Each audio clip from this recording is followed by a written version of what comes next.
sa pagkain, o hindi pati sa nakamamanghang ganda ng mga tanawin. Oo, ihanda nyo na ang mga puso nyo sa isang makapigil hiningang adventure at patibay ng sikmura sa sandamakmak na food venture. Lahat ito mula sa aming extreme na getaway sa Cagayan de Oro. Ano? Sama ka sa biyahe ko? City of Golden Friendship kasi napansin ko sa mga tao dito, friendly sila, madali lang silang i-approach. Taga-ibang lugar na pupunta dito, kinakausap talaga ng, kung tanong mo lang Tagalog, Tagalog rin yung sagot. Yung English, English din. We do show hospitality, we always care, and we always entertain people, though hindi namin kilala. So I think it's called Golden Friendship, yung city namin dito. Para makapaglibot sa mga kilalang tourist spots ng Cagayan de Oro, maraming options available. Pwedeng via public transport like bus, or jeep, or trike. Pwede rin by van or rented vehicles mula sa inyong tour operator. Well, as for me, kailangan ko ng pride na swak sa aking outdoor lifestyle. I'm fortunate enough to own a Ford Ranger Wildtrak na pwede kong dalhin kahit saan. Now, for this trip dito sa Cagayan de Oro, swerte rin kami dahil we're gonna get a ride straight from the Ford dealership here in Cagayan de Oro. Hi Drew! Maayong buntag! Here's the key for your Wildtrak. Thank you so much. Enjoy your ride! So, usually, alam niyo naman kami, yung biyahe ni Drew Crew and myself, na kapag bumabiyahe kami, ang dami namin equipment. Camera gear, yung damit namin, you know, the tripods. But look at them now. Loading up. We've got some storage, baby. Convenient, di ba? Ayos. Ano ba, isa-isa?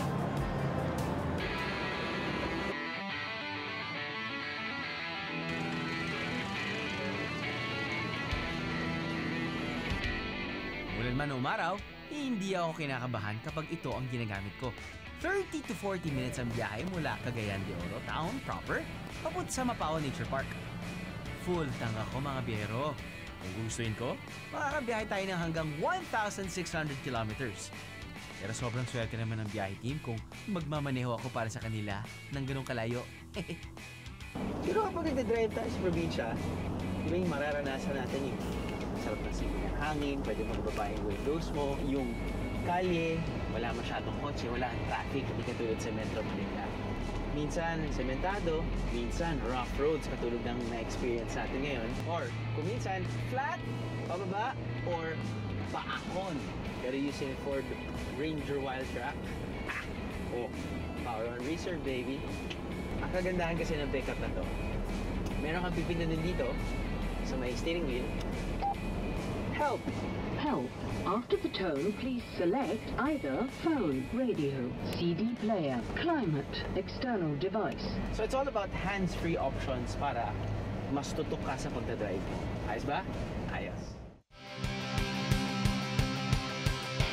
Buti ngayon, magandang panahon sa Cagayan de Oro. Pero kung sakaling bumuhos ang ulan at bumaha, tuloy-tuloy lang ang ating biyahe dahil kayang lumusong ng Ford Ranger Wildtrak sa hanggang bewang na baha. No sweat! Kapag bumabiyahe, bukod sa ganda ng tanawin, nakakaganda rin syempre ng experience ang maginhawa at ligtas na paglalakbay. At ramdam na ramdam ko yan kapag gamit mo ang isang sasakyang talagang maaasahan.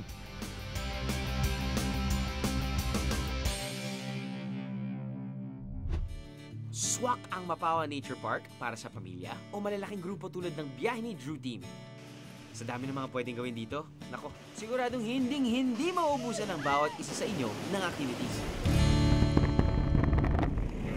Para makarating kami sa aming trail ground, kailangan pa ulit namin bumiyahe ng 20 to 25 minutes gamit ang sasakyan ng Mapao Nature Park. Gabi na tayo, di pa tayo nakapunta na. Bago kami sumabak sa aming unang Cagayan de Oro adventure, syempre, meron muna kaming konting briefing mula sa aming trail guide. First, kailangan body-body system, especially di tayo pamilyar sa area, baka saan tayo, marong turn tayo, no? Second, feel the ground, kung madulas or hindi, no? Magalaw ang bato or hindi, may butas or wala. Saka natin ilagay yung total weight. Sa mga malawak na forest, may mga trap sila sa mga baboy romo. To make sure your safety na enjoy kayo paglabas, ganun pa rin, buong buo. Feel the ground. And third, sabi nga namin, leave no trace. Ano yung dala natin, yung rin dala natin pabalik. Mga biyahero, laging tandaan na bago simula ng anumang activity, importanteng pakinggan at unawain ang safety precautions mula sa mga guide. Lalo na kung hindi kayo pamilyar o first time nyo lang gagawin ng isang activity. Konting lakad lang ay madaraanan nyo na ang isa sa mga major attractions ng park.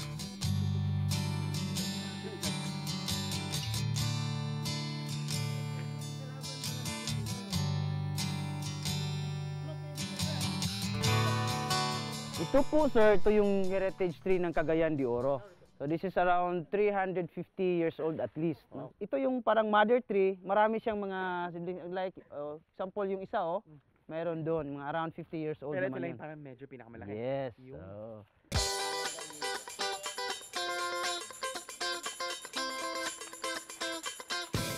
So as always, sa lahat ng biyahe natin, safety is first. Kaya, suot tayo ng helmet, suot tayo ng vest, kahit wala pa tayo sa tubig, para laging safe.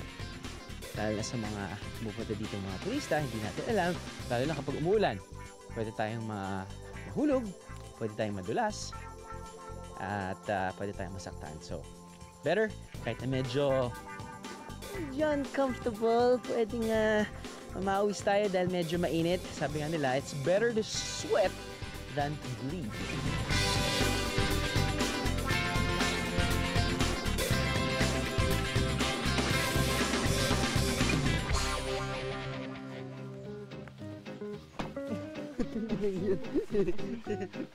Why does it right? 15 to 20 minutes ang trek sa bundok bago namin tuluyang narating ang starting point ng aming river trekking activity. Ito na yung first activity natin. Matapos ng isa pang safety briefing, ay hindi na nakapaghintay ang biyahe team. Let the river trekking adventure begin! Sa 20 talampakan o halos kasing taas ng 2-story building ang waterfalls na to. Huwag matakot mga biyahero dahil bukod sa safety gears na suot nyo, meron din naghihintay na lifeguard sa baba para siguraduhin ligtas ang pagbaba ng lahat.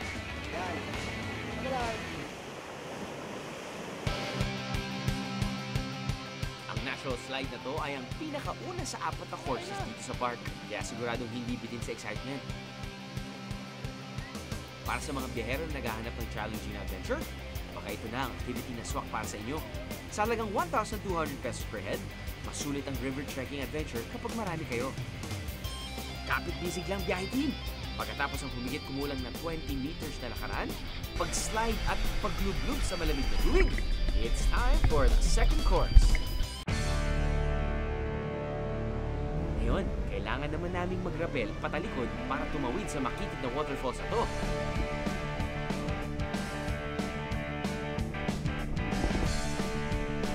Konting lakad at langoy na lang at malapit na namin magawa ang makapigil-hilingang pagtalon at pag-rappel sa dalawang huling natitirang waterfalls. Susunod, 25 feet, biyaheros! Tatong ba ako o hindi?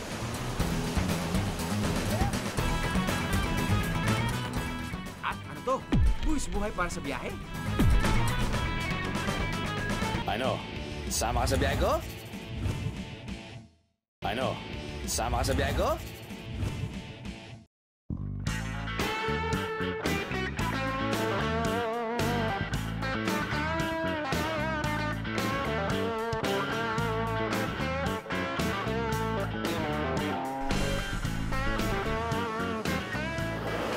Here, it's more than 25 feet. Usually, that's the case naman.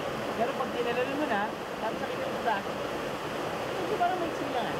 Usually, kapag talon mo, yeah! Okay, laka na. That's it.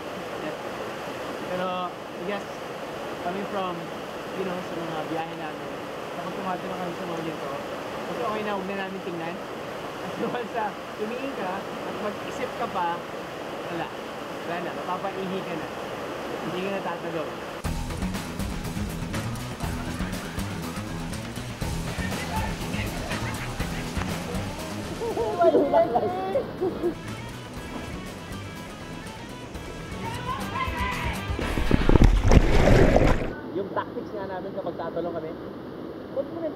pababa bago ka tumalon. Tumalon ka na lang. Actually, nasa inyo ang desisyon kung gusto niyong huwag tumuloy sa pagtalon.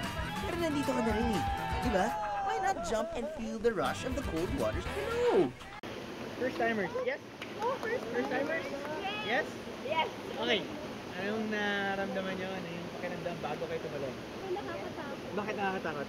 Ang taas niya, well, tama. If you look pa sa baba, Oo. sobrang Sobrang nakakatakot. Yung anticipation of falling. Anticipation of falling? Yun yung nakakatakot. So, you had the option, or maybe you didn't in your mind, no? But you had the option naman to just walk away. Like, yung isa sa mga kasama natin, si Jerwin.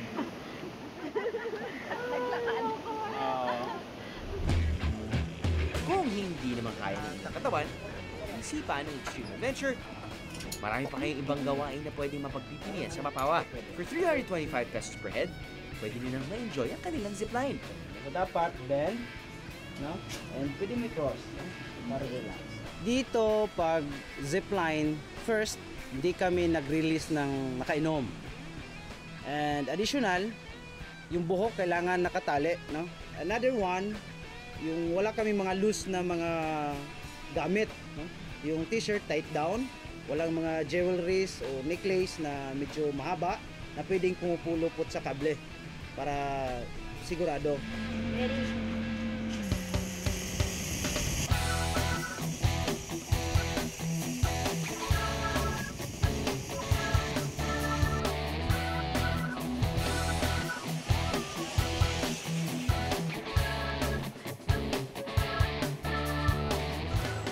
Okay.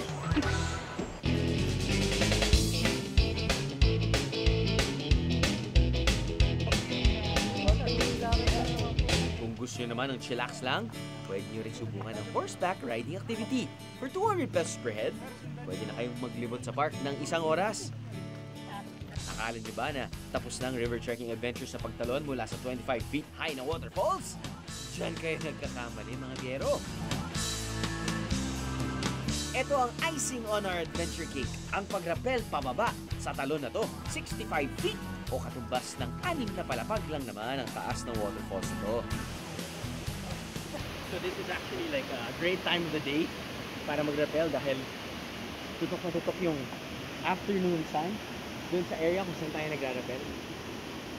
Pagkababa mo, after like sabihin natin mga 5 to 10 feet, biglang sinasabi sa'yo ni Jesus, gift ko yan sa'yo. Enjoy mo yan, baby. Enjoy. Para sa river trekking adventure, inabot ang 2 oras ang biyahe ni Blue Team. Kasama na yan ang ilang segundo ng pagtilik at pagsigaw namin lahat.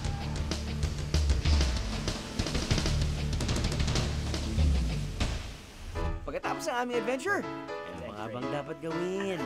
Masarap siya eh. Pagkatapos ng isang klaseng adventure, talon, mga iba hindi tumalon. Pero okay lang, lahat masaya. Kansyawan, di ba? Konting exercise. The best niyan, tumbukan natin na masarap na pagkain. Kasama na rin sa river trekking package ang inyong pananghalian. Sulit na sulit, di ba?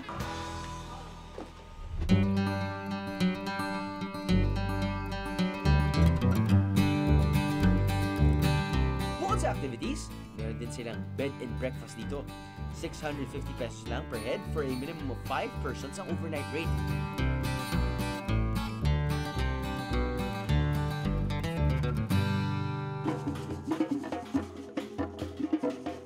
Di naman kalayuan sa Mapawa Nature Park, may opsyon ka rin tumira sa Malasag Ecotourism Village.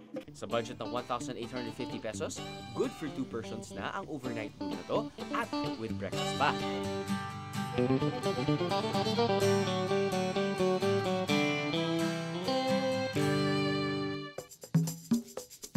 Marami rin activities ang pwedeng subukan dito. Mapa, magbabarkada man o pamilya. Makikita rin dito ang iba't ibang tradisyon at kultura ng mga katutubong Mindanaon. Pero para sa mga adventure seekers katulad namin, syempre, hindi kami papayag na hindi namin ma-experience ang Cagayan de Oro's Pride, ang whitewater rafting. Inaabot na mahigit 1 oras na biyahe mula sa Cagayan de Oro City proper papunta sa starting point ng whitewater rafting. On the way sa rafting site ay pwede rin madaanan ang Macahambas Cave. Ito raw ang pinaka-popular at pinaka-binibisitang kuweba sa Cagayan de Oro. Bukod dyan ay malaki rin daw ang naging parte nito sa ating kasaysayan. Sinasabing naging taguan at lagusan daw ito ng mga sundalong Cagayanon noong Battle of Macahambas Hill, kung saan nakamit ng mga Pilipino ang pinakaunang tagumpay laban sa mga sundalong Amerikano noong panahon ng Philippine-American War taong 1900. Maikli lang ang kuwebang to at pagdating mo sa kabilang dulo, makikita mo na ang Cagayan River.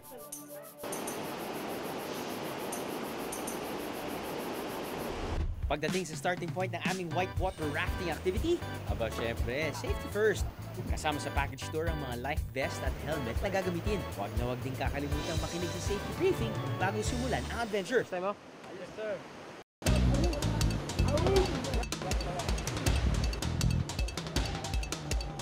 And now, we're ready to conquer the rapids of Cagayan River.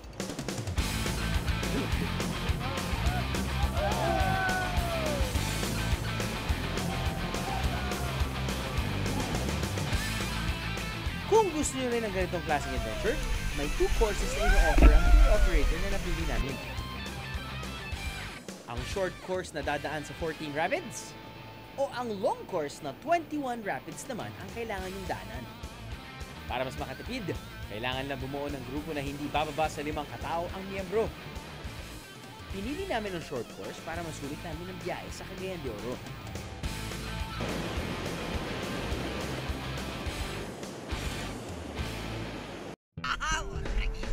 May mga pagkakataon din sa whitewater rafting na pwede kayong lumangoy sa tubig. Relax din pag may tayong mga bero. As for the biyahe team, balik kami sa adrenaline pumping adventure.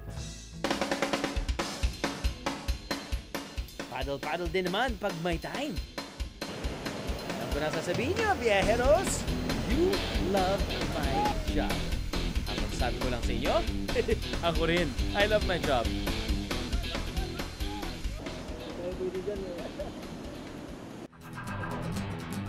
And just with any adventure, the best talaga kapag mararanasan ito with your loved ones. Group hug biyahe team! Susunod, food venture naman! Wow. Mga nakakatakam na pagkain Cagayano naman ang bibida. Kaon ta, biyaheros! Falls off bone, melts in your mouth. Ano? Sama ka sa biyahe ko?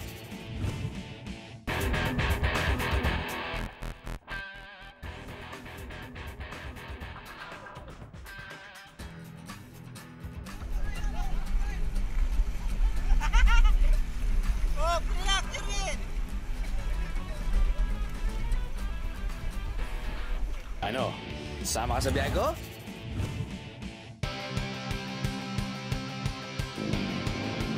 Mahigpit talaga pinapatupad ni Mayor talaga dito yung jaywalking.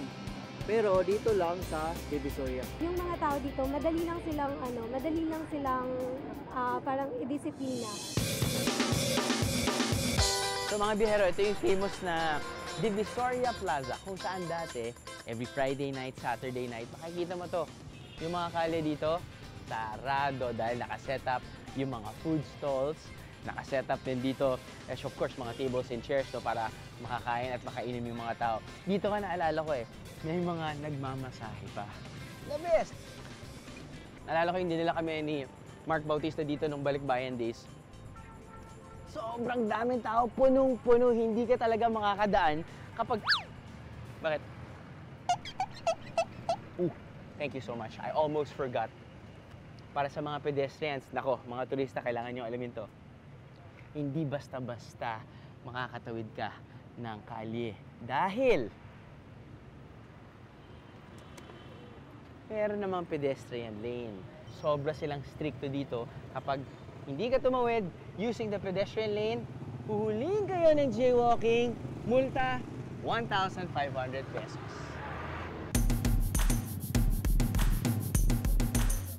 Sentro ng Misamis Oriental ang Cagayan de Oro. Matatagpuan ito sa hilagang bahagi ng Mindanao. Sakaling makabisita kayo dito, lubos-lubusin nyo na ang inyong pagpasyal by signing up for their Tada Cagayan City Tour. I found the Cagayan de Oro tour very informative. I think the tour guides were very professional. They knew what they were talking about. Maraming mga sites na pinuntahan namin, stemming from the local flavor in the market to showing us some of the ancient buildings like the cathedral, and also this house that is owned by a prominent family, and showing all the different bedrooms and all the relics from decades past.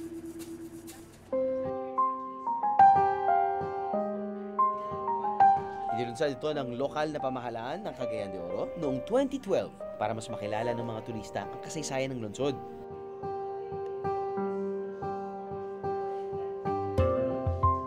Ang 4-hour city tour na ito ay nagkakahalagaan ng 599 pesos.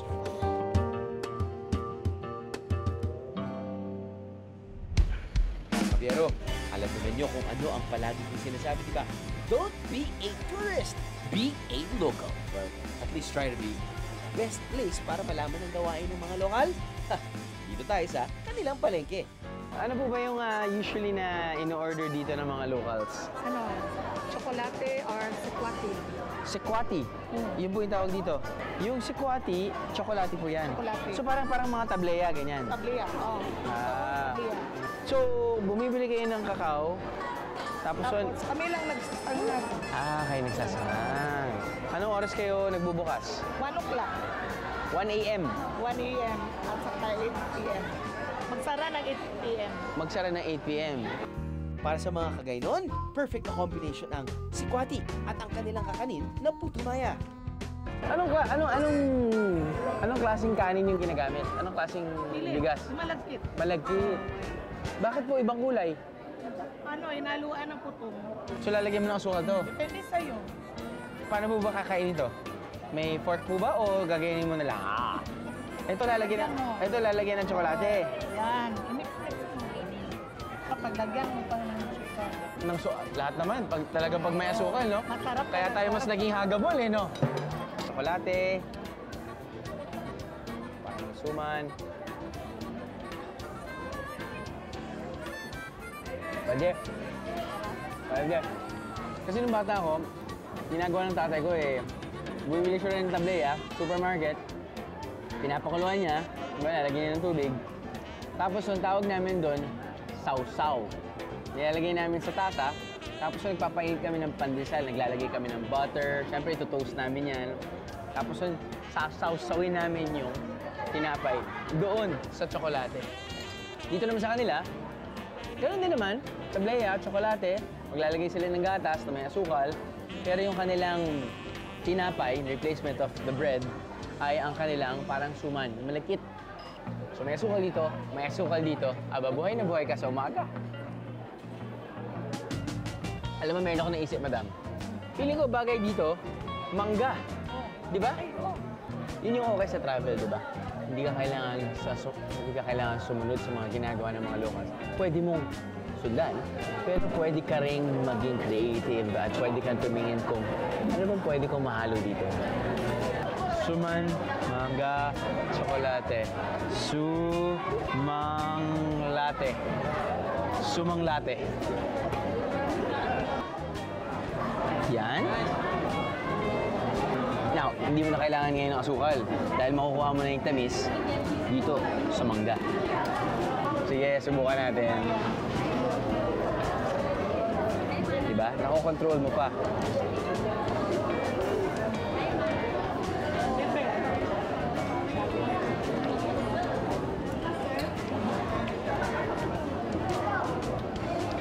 Pwede. Actually, pwede siya. Mas importante, matamis lang yung mangga. In this case, matamis naman yung mangga. Cheers. Ano, Bejeros? Pasado na ba ako sa pagiging isang Kagaynon? Thank you, ma'am. Bukod sa Nanol's Cafe, meron pa raw isang paboritong kainan ang mga Kagaynon. Hello po, magandang umaga po. Nabalitaan po namin na masarap po yung humbahan nyo dito. Pwede po ba mag-order ng isa? mo. Okay, ito sa inyo kung gaano kalambot. Effortless ang paghiwalay ng karne. Yun yung hinahanap natin, Chong. Isipin nyo. Kaya ito, 35, no? 35 isang order ng ba. Tapos may kainin ka na, tapos may soft drinks ka na. Kung soft drinks ba yung orderin mo, gastin nyo lang mga 50 to 55, no, te?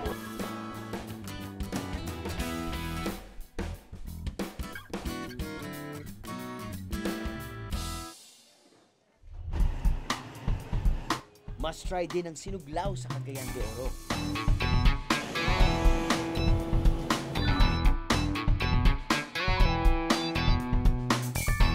Tingnan nyo nga naman mga bero, ang paggawa ng sinuglaw ay parang kagaya nga sa paghahanap ng adventure dito sa Cagayan de Oro.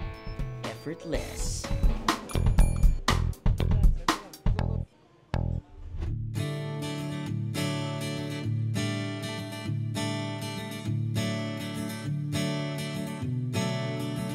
Kailangan pa bang hulaan kung ano ang specialty nila dito? Alam kong marami na akong nakain. Pero ribs, Beros. Ribs! So, this is the type of place na dadali mo yung kotse mo, madumi kasi yung kotse, papalinis mo dahil nandyan lang yung car wash.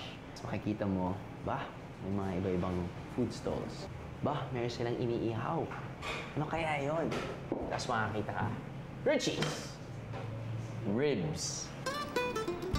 I mean, ako naniniwala ako eh. You can never go wrong with pork. Subukan natin. Good. Yun, no? Kita mo? Kita nyo ba yan? Kita nyo ba kung gano'ng kadali kong siniseparate yung karne? Pulled pork. Where's our bun? Yan. You know, lagyan mo ng sauce.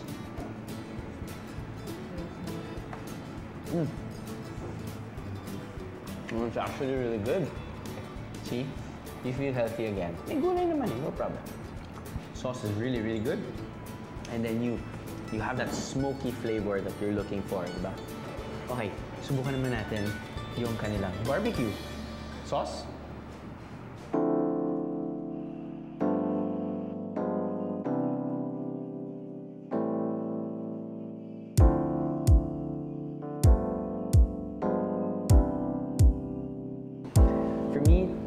Na mapapasmile ako at mapapabalik ako sa isang ribs restaurant ay kung gaano ka lambot yung pork falls off the bone.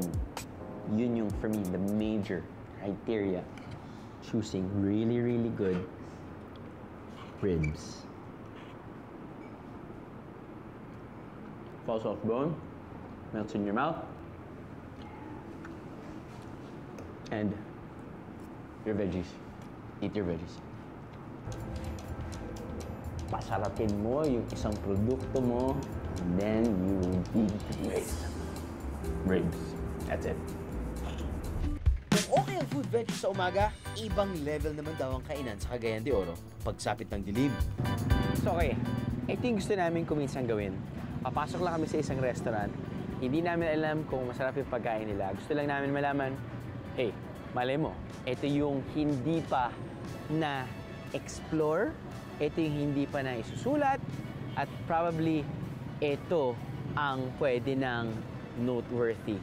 We'll see. I don't know. Mukhang we've come to the right place. May lechon. Hello po.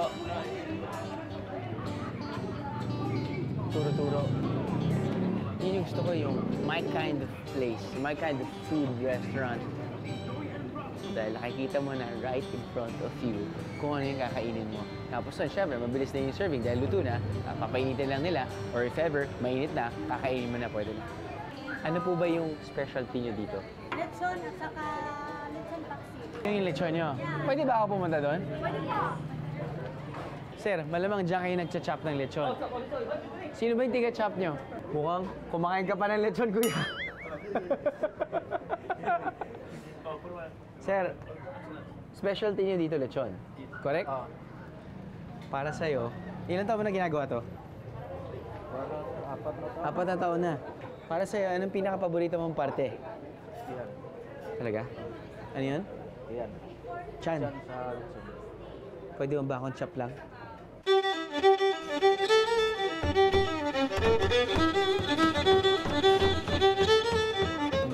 Malutong kuya.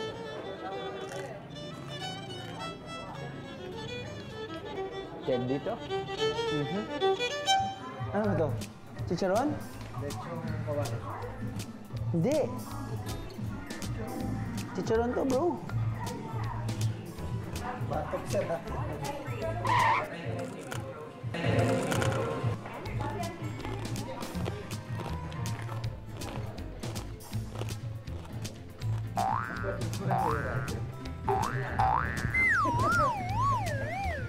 God, kala ko lechon kawali. Chicharon pala. At yung chicharon na hindi yung kuha lang sila ng skin, tapos nun palalakihan nila, hindi.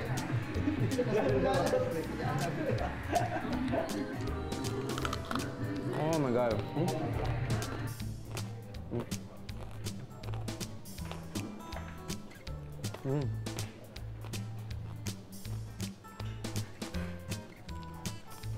Hindi ko paborito. Wow. Solid. Okay, natin to. Good job. Konti lang. Naku, ito yung paborito ko. Ito yung naalala ko ng tatay ko eh. Nagbibigay siya ng lechon paksiw as Christmas presents. At hindi niya sinasabi na galing sa ibang restaurant. Sinasabi niya na siya nagluluto. Kain tayo. Alam mag-isa, kain tayo. Sige na.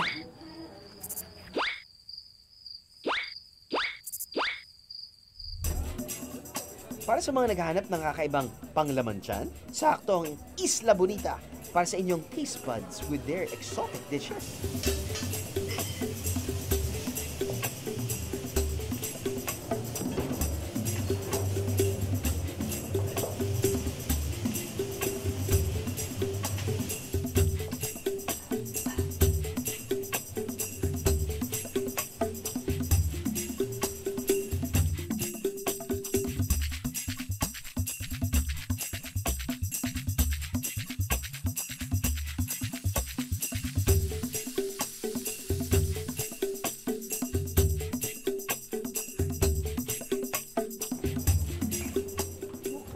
Sobrang masarap, di ba?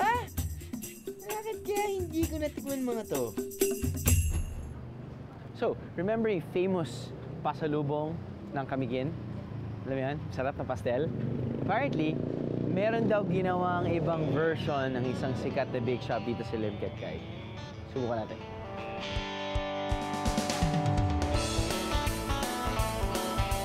So this is their regular pastel, I think. The classic one na may yema. Tikman muna natin to.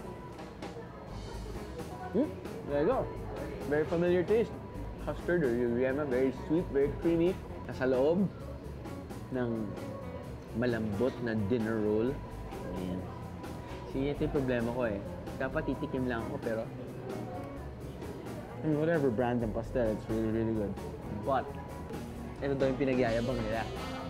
What's inside is your favorite hazelnut spread.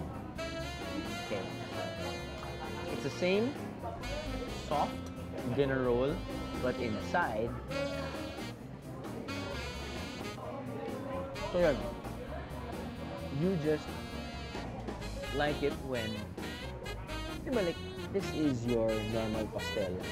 And then, for sure, may mag-iisip ng, hey, yung dinner roll with something inside works. See, I'm happy with this because it's a new variant with the same lovable, chewy, soft dinner roll on the outside and your favorite chocolate hazelnut spread sa loob. Now,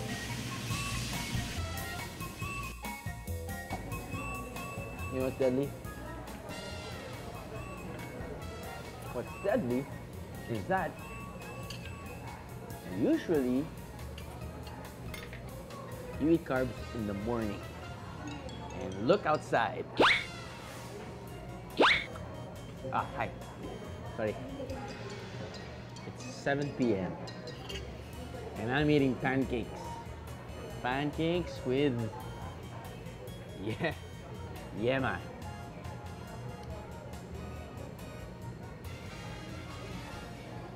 Kung nandito yung boys night out, sabihin nila, yeah, man.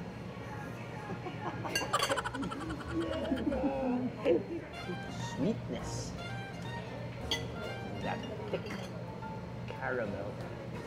Sa baba, you got that. Oh, what's that? Oh, what the hell? Sorry.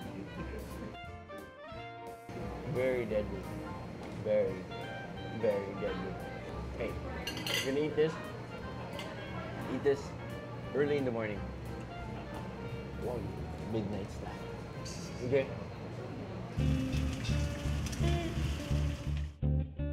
Ooh! Minsan kasi diba, pag sobrang tamis, hinahanap mo yung medyo maalat. There you go, twice cooked adobo, ladies and gentlemen. Twice cooked adobo on your pancake with yema, I think, is by far the best combination here in Cagayan de Oro.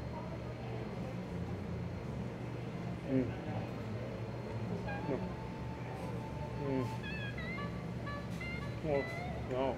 Grabe.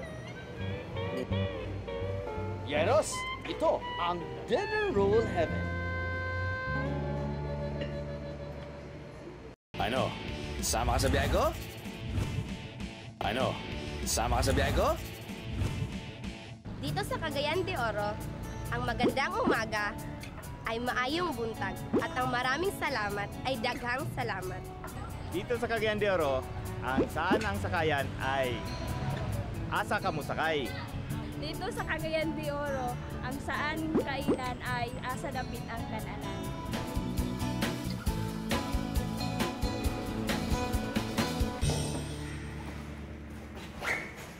Oy, yun! Ayos yan. Perfect timing, bro.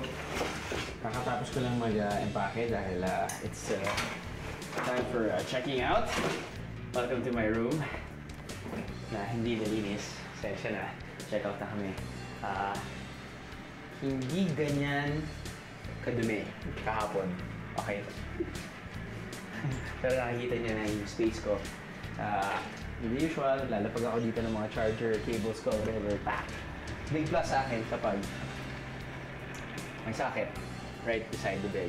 Diba? Usually, kapag may mga hotels na na-experience namin na naghahanap kami ng socket, andun pa! Well, okay yun kapag may alarm clock, no? Kailangan ka talagang bumangon. But, you know, the convenience of just checking your phone while charging, laking bago yan this time of age. Or this time in age. Okay. So, there. Napakita ko lang sa inyo na mag-isa lang ako dito kagabi. Wink wink, Mrs. Just kidding. Pero ang tumatak sa akin talaga, at usually sensitive ako pagdating sa hotel rooms, ay ang kama. Diba? Para sa akin, you get what you pay for, diba? Or you just pay what you need, diba? This is definitely not a 4-star hotel or a 5-star hotel. I'm not even sure if it's a 3-star hotel. But ang gusto ko sa kanila, simple lang yung kwarto, pero yung kama hindi masyado matigas at hindi naman sobrang masyado lambot na tipong parang nalulod ka na sa kama. Okay? Ito, swabe lang. Parang ganito yung kama ko sa bahay. Ang sarap ng tulog ko kagabi. Approve. CR! All the good stuff. Water, okay naman. Hindi masyado malakas, no? I mean, hindi sobrang lakas at hindi naman sobrang mahina. Importante, meron silang hot water. Of course, meron silang cold water. Bathtub, kung gusto mong mag-downtime at mag-relax. Of course, they have their free shampoo and soap. Toilet, it's radioactive now. There you go! This is in my room in Cagayan de Oro for one night. Oh! Hindi ko sinelas yan. Hindi sa akin yan. So, bye-bye, room. My room.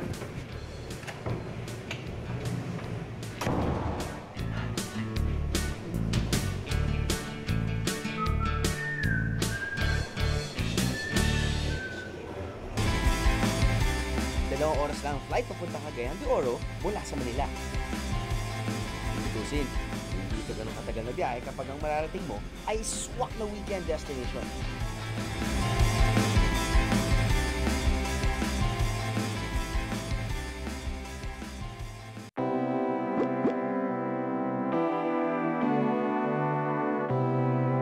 Total package ika nga ang Cagayan de Oro. Hindi ka mabibigo sa extreme adventure at extreme na food venture dito. Wow. Panalo, as in panalo ang Cagayan de Oro, mga biyahero. Next week, isang undiscovered gem sa Mindanao ang pupuntahan natin. Samahan niyo akong libutin ang Governor Generoso sa Davao Oriental.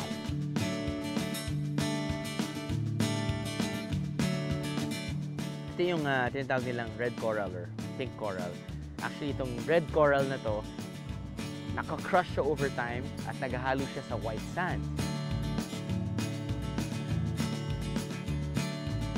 Kaya tayo nandito dahil balitaan namin na nagiging sikat na to para sa mga scuba divers.